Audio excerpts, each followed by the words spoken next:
Okay, so let's unpack this. We're doing a deep dive today into, well, a really fascinating way of looking at the patterns of thinking and feeling that shape our lives. Hmm. We're drawing on insights from a self-help book that's grounded in something called Schema Therapy. Right. And it offers this pretty unique framework for understanding why we react the way we do sometimes. Yeah, exactly. Think of it less like abstract psych theory and more like a practical map to your inner world. It Yeah. helps you understand those really intense emotional states, Okay. or those automatic ways of reacting that can feel, frankly, overwhelming. These Yeah. are often called The modes. modes, got it. And these modes, they might feel very young, almost like a child's reaction popping up. Uh-huh. Or they might sound like those really critical inner voices we've somehow picked up along the way. Right, the internal critic. Or they just show up as the ways we've learned to cope that, let's be honest, might actually be holding us back now. Exactly. So our mission here really is to take this material, this framework, and kind of distill the core insights for you. We want to help you get a better handle on your own inner landscape. Maybe even start spotting these patterns playing out in other people too. Yeah, it can be quite eye-opening. Get ready for some potentially significant aha moments, because really understanding these modes can fundamentally change how you see yourself and your interactions too.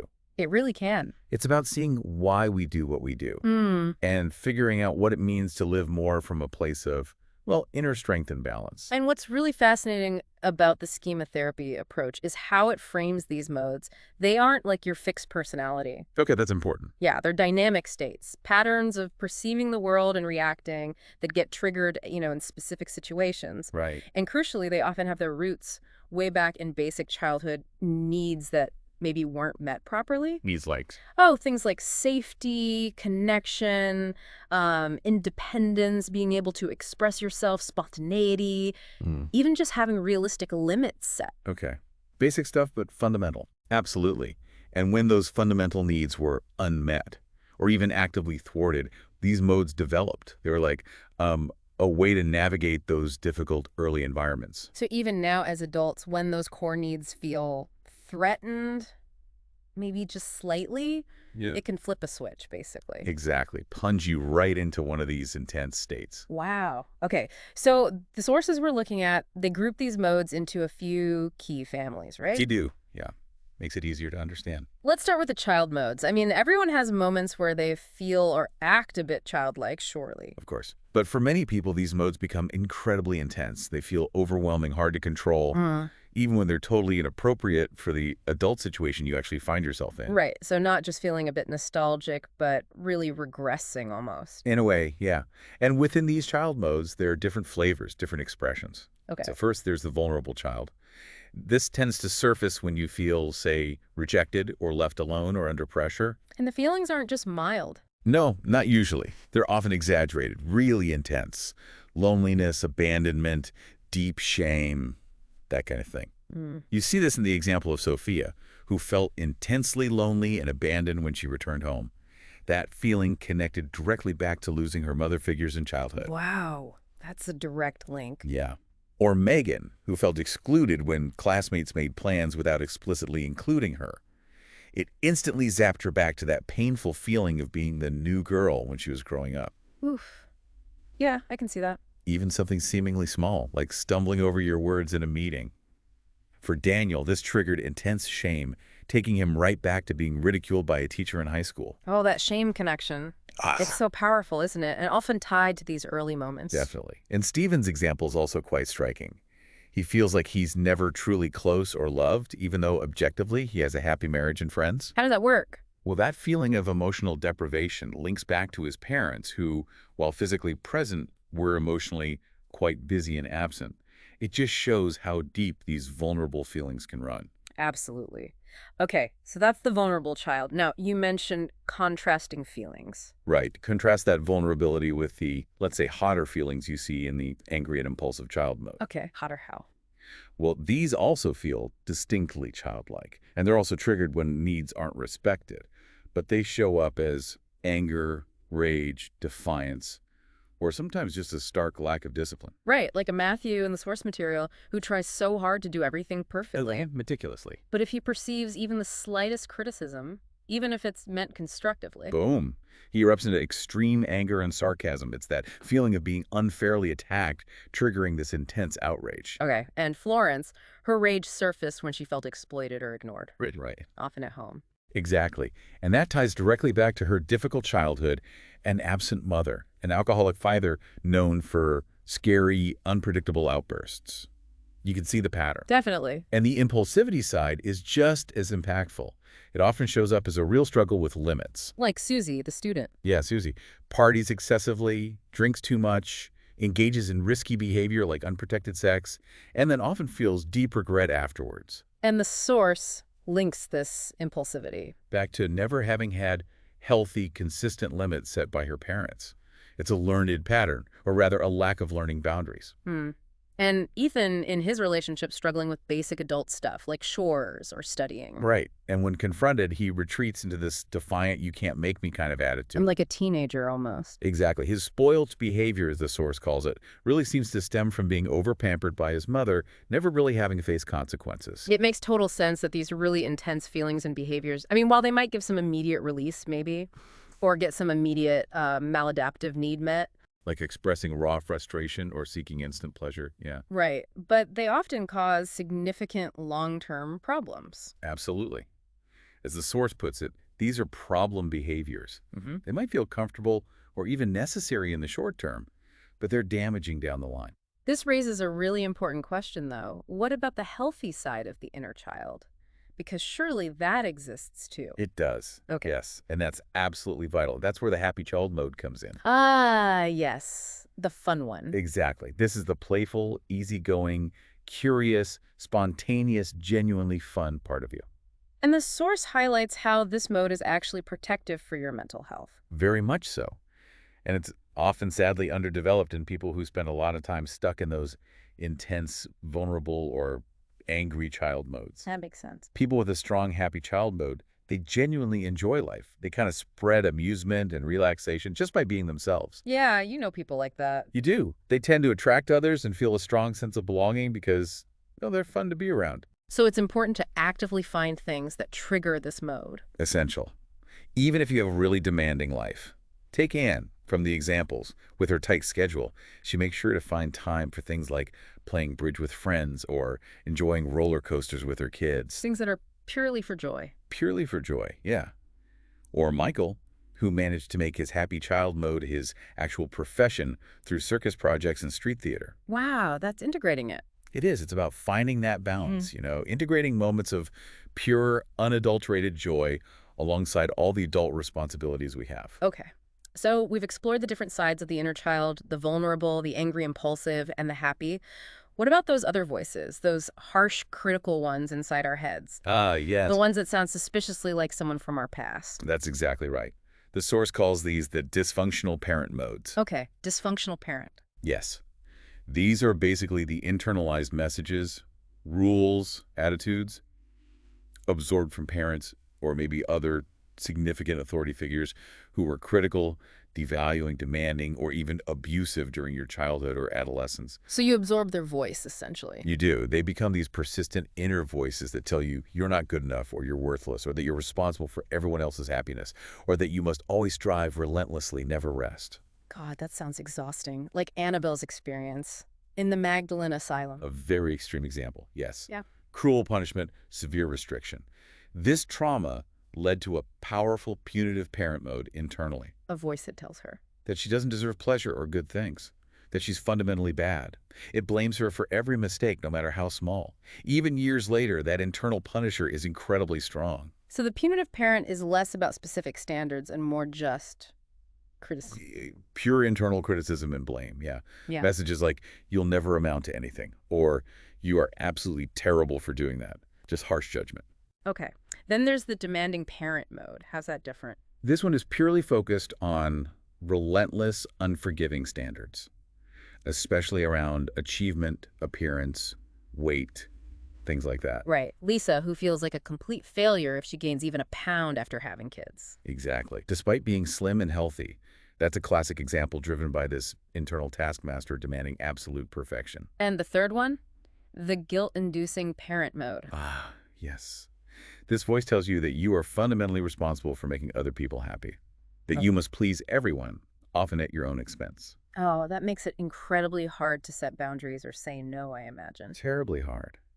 Anna, the nurse who gets severely distressed by demanding patients, she learned this pattern from her father, whose mood dictated the entire family's efforts just to keep him happy. So she internalized that I must keep everyone happy rule. Exactly.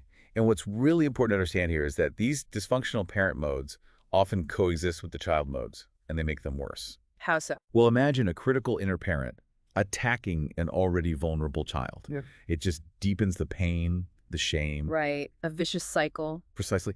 And the key difference in how you work with them is crucial. You need to comfort and protect the child modes, Okay. but you need to actively limit and reduce the power of the dysfunctional parent modes. You don't comfort the inner critic. That distinction is absolutely vital. Okay, so we've got these intense feelings, these critical voices swirling around. How do people actually deal with all this internally? Yeah, good question.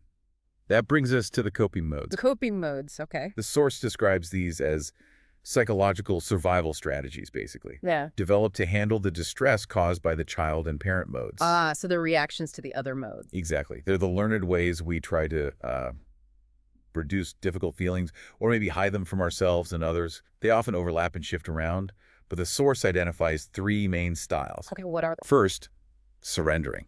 This is when you behave as if the negative messages from your dysfunctional parent or the intense feelings of your child modes are just the absolute truth about you or the world. So you just give in. You basically give in to the negative beliefs and feelings. You might even accept mistreatment because it feels familiar or deserved somehow. Like Holly, who experienced abuse as a child. Yes, and later in life, surrenders to the sexual desires of men, feeling unable to assert her own wants or boundaries. It's like she's accepting that role. Or Joshua with the guilt-inducing mother. Right. He constantly sacrifices himself for clients, his girlfriend, completely neglecting his own basic needs because he's surrendered to that must-please others script. And Nora, driven by the demanding parent mode, Yeah. she just works constantly. Day and night, without rest. Surrendering to that internal pressure, paralyzed by the fear of failure. The illustration in the source, the one depicting a person literally being stepped on by an authoritarian figure. That really captures this feeling of giving up control, just accepting the negative reality dictated by the mode. Wow. Okay, so that's surrendering. What's the next style? Then there's avoidance. Pretty much what it sounds like. Yeah. Here, the strategy is to distance yourself from difficult emotions, thoughts, or situations altogether. Just get away from them. How does that look in practice? Well, it can look like withdrawing socially, Oh. like Carol pulling back from colleagues after feeling excluded and embarrassed, Okay, retreating. or Jake avoiding university work entirely by disappearing into video games for hours and hours, Yeah, classic avoidance. or using substances to numb painful feelings, like Caitlin, the sales clerk who drinks heavily after work to cope with feelings of inadequacy triggered by demanding customers. And tragically, that echoes her father's coping style. It does. A learned pattern of avoidance.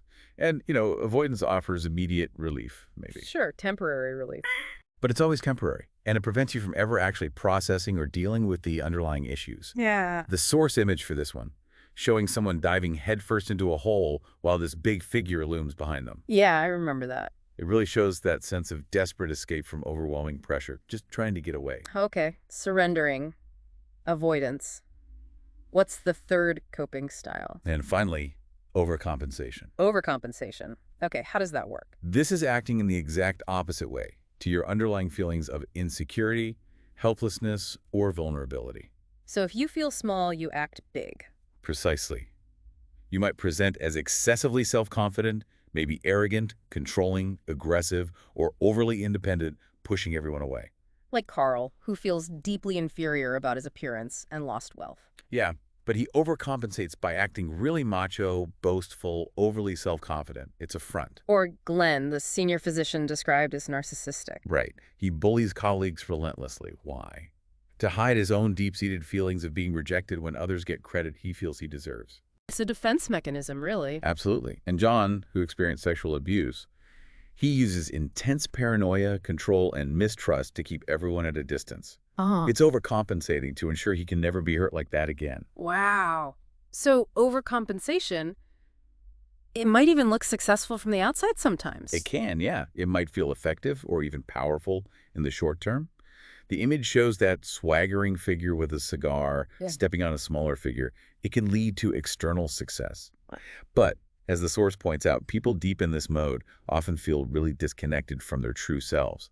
They're rarely truly relaxed. They might have a nagging sense that they're showing off or being excessive. Hmm. And criticism probably doesn't land well. Not usually. Criticism often doesn't lead to reflection. It just triggers more overcompensation, digging the heels in deeper. Okay, wow. So we've mapped out quite a landscape here. The vulnerable, angry, impulsive, happy sides of the inner child, Hmm.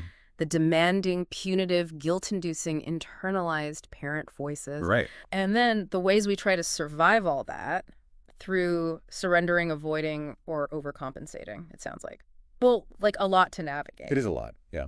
Is there a more balanced, integrated state that we're actually aiming for through all this? Yes, absolutely. Mm. And this balanced state is truly the core goal of working with these modes.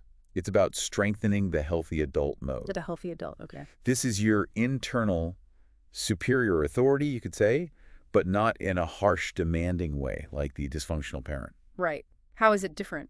It's the part of you that can take a step back, have a realistic view of yourself and others, manage problems without being completely swamped by emotion. Uh-huh. Can balance your own needs with the needs of others in a healthy way, take appropriate responsibility, and find constructive, flexible solutions. So this mode isn't about suppressing feelings or needs. Not at all. It's about having a clear sense of your own feelings and needs and those of others, and being able to effectively prioritize and balance them based on the adult reality of the situation. Which is different from the dysfunctional modes. Very different. They either ignore your needs or ignore others' needs, or sometimes ignore both while just trying to cope.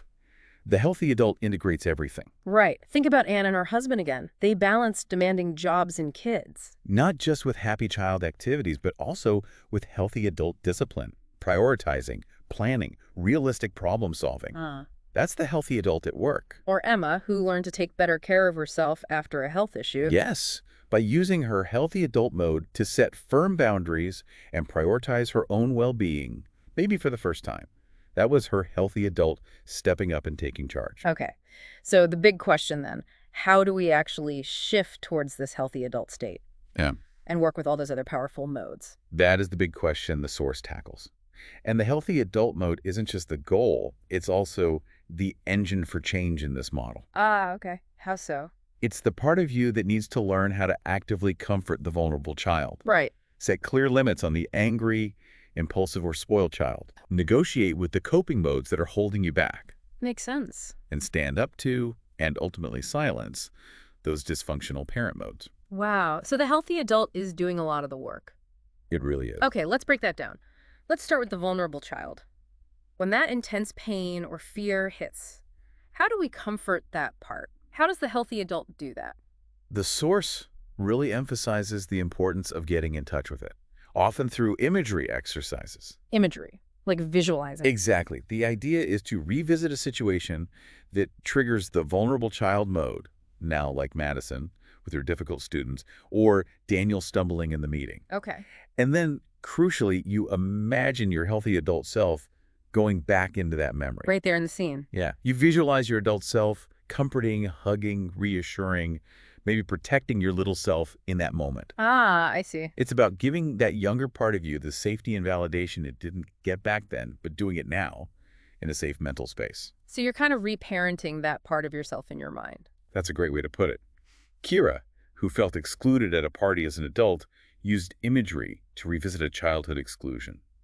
Then she imagined her adult self supporting her little self in approaching others. And that helped her. It helped her feel more connected and less anxious in her real-life adult situations. It changed the emotional resonance of those triggers. So it's not just remembering, it's actively providing the comfort and safety that the inner child needed then, even if it's just in your imagination now. That sounds really powerful. It can be incredibly powerful reframing, yes. Okay. What about the angry or impulsive child? They feel much harder to just soothe with comfort. They are different, yeah.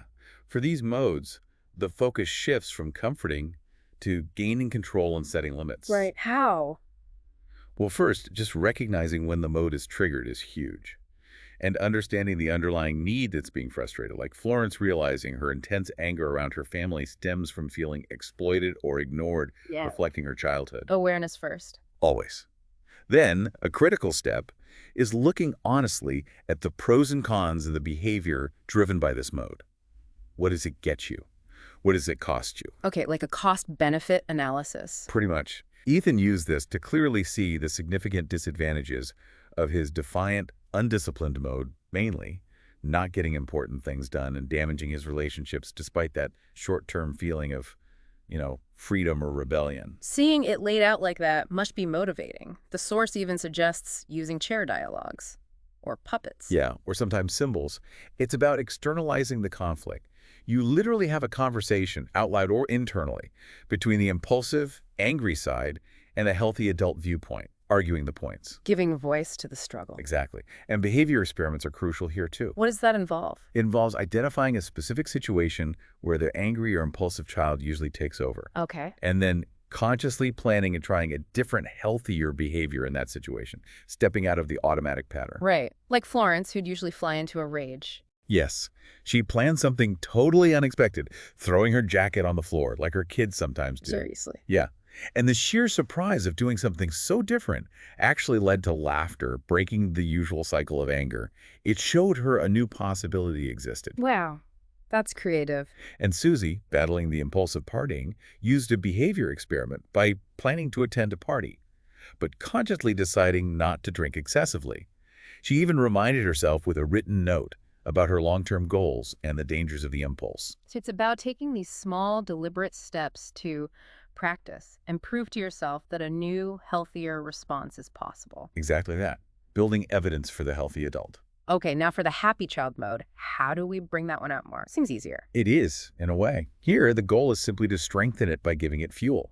Find the things that bring it out. So identify activities, situations, maybe specific people that genuinely trigger that joyful, playful, easy feeling. Yes, and then this is key. Make protected time for them. Don't let them get squeezed out. The source really emphasizes the principle of small steps, though, Right. and being realistic. Absolutely. You can't be in happy child mode constantly, especially with adult life. That's not the goal. But integrating it where you can is so important. Like the example of the mother who joined kindergarten activities. Right, even if they weren't her absolute favorite thing to do in isolation. The sheer connection with other moms brought out her playful, happy child side. Exactly. And sharing these activities with family or friends often reinforces the positive feeling, too. It amplifies the joy. Makes sense. Okay, now for the tricky ones again. The dysfunctional parent modes. The approach here is fundamentally different, you said. Fundamentally different. You don't comfort them. You don't negotiate. You need to actively set limits and challenge their validity. How on earth do you even begin to do that? They feel so deeply ingrained, like Annabelle's punishing inner voice that's been there for decades. It takes work, no doubt. The first step is conscious identification. Yeah. What exactly does that inner voice say? Get specific. And where did it likely come from in your past? Okay, trace its origins. Maybe even write the messages down. Yes, writing them down can be very powerful. Then you need to discriminate. This is crucial. Discriminate how? Which messages from your past, whether from parents or others, contain maybe tiny grains of realistic, helpful self-criticism? The kind the healthy adult can actually use for growth, Okay. and which are purely damaging, unfair, unhelpful demands, put-downs, or guilt trips. So it's about sorting the constructive feedback, if any, from the internalized abuse or impossible standards. Precisely. Huh. Separate the wheat from the chaff, essentially. Yeah. Once you identify the purely damaging messages, the process is about actively answering back to them. Talking back to the inner critic. Yes, you challenge the message using evidence from your current adult life. You replace the old dysfunctional rules with new, healthier rules that your healthy adult sets for you now. So you're actively challenging the selective perception of that mode. Exactly. Because the dysfunctional parent only sees evidence that supports its negative view.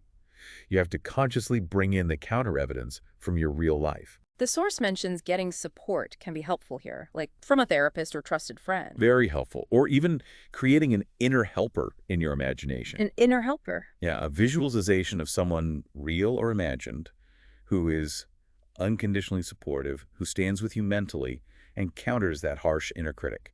That visualization could be particularly helpful with those really strong punitive parent modes, I bet. It can be, yes. It takes time, it takes consistent effort to weaken the power of these voices, but it's absolutely essential work if you want to stop them undermining your self-worth and preventing you from meeting your legitimate needs. Okay. And finally, the coping modes, surrendering, avoidance, overcompensation. These feel like such deeply ingrained survival instincts. How do we shift those? Again, understanding is the absolute foundation. How does your specific coping style show up? What situations or feelings tend to trigger it? Right, get specific again. And then, that crucial step, what are the short-term advantages it gives you right now, and what are the significant long-term disadvantages? That honest pro-con list again. Vital, because it helps you clearly see why changing is necessary, even if the coping mechanism feels safe or comfortable or just automatic in the moment. It builds motivation. Like Harry realizing his avoidance of uni work by playing games. Yeah, it avoids anxiety temporarily. But the long-term cost is overwhelming helplessness and shame. Or Thomas, whose overcompensation being rigidly perfect and competent eventually led to complete exhaustion and breakdown. Exactly. The long-term price was too high. Once you fully grasp those downsides, then you can plan those behavior experiments again, specifically targeting the coping mode. So imagine how the healthy adult would handle it differently. Yes. Imagine how your healthy adult mode would handle the triggering situation not by escaping or giving in or puffing up, but by facing it directly and realistically. Then, crucially, implement that new behavior. Try it out. Start small, presumably. Definitely. Start in lower stress situations first, where the urge to use the old coping mechanism isn't overwhelming, and gradually increase the challenge as you build confidence and skill in the new way. And again, those small steps are non-negotiable, right? Celebrating each bit of progress. Absolutely critical. It's not about instantly eradicating the old coping mechanism, because often you can't. It's about building and strengthening new, healthier ways of responding to difficult feelings and situations so the old ways have less power. And you can really see now why the healthy adult mode is so central to this entire process. It truly is. It's the part of you that has the capacity to reflect, to plan, to comfort, to set limits, to see the bigger picture, and to push for that change. Exactly. And actively engaging in activities that promote your healthy adult things like learning new skills, exercising, helping others, but in a balanced way. Taking appropriate responsibility, pursuing hobbies that require focus, solving problems constructively, all of that directly strengthens this vital part of yourself. So, wrapping this up, what does this all really mean? We've taken quite a deep dive here into these concepts from Schema Therapy. We have. Exploring all these different modes that can drive our thoughts, feelings, behaviors, from the vulnerable, angry, impulsive, and even joyful parts of our inner child to those demanding, punitive, or guilt-inducing parent voices we've internalized. Yeah. The survival strategies we use to cope, surrendering, avoidance, overcompensation, and that really vital part of us, the healthy adult. Yeah, we've seen how these modes often originate way back in childhood experiences. They developed as ways to get basic needs met or just survive difficult environments. Right. And how they manifest in specific situations now as adults, often leading to these painful or unhelpful patterns that keep repeating. But the real power and maybe the hope here lies in the idea that these modes aren't our destiny, right? They're not fixed. Not at all. That's the key message. We can understand them. We can learn to work with them using things like imagery and those behavior experiments. Setting limits on the unhelpful ones. Exactly. And actively nurturing and strengthening our healthy adult and our happy child sides. This framework really gives you a language and kind of a map to navigate your own inner world. It does. And this whole exploration, it really raises an important question, I think, for you, the listener, to consider. If our automatic reactions in so many situations often stem from these deeply ingrained modes triggered by echoes of the past, what does it truly mean to consciously choose our response in any given moment? And how much of our daily interaction with the world is actually a reflection of our past versus the present moment presence of our healthy adult? That's a powerful thought to leave with. It's an ongoing journey, isn't it? Self-discovery, integration. It absolutely is. And understanding these modes is a really powerful and I'd say necessary first step on that journey.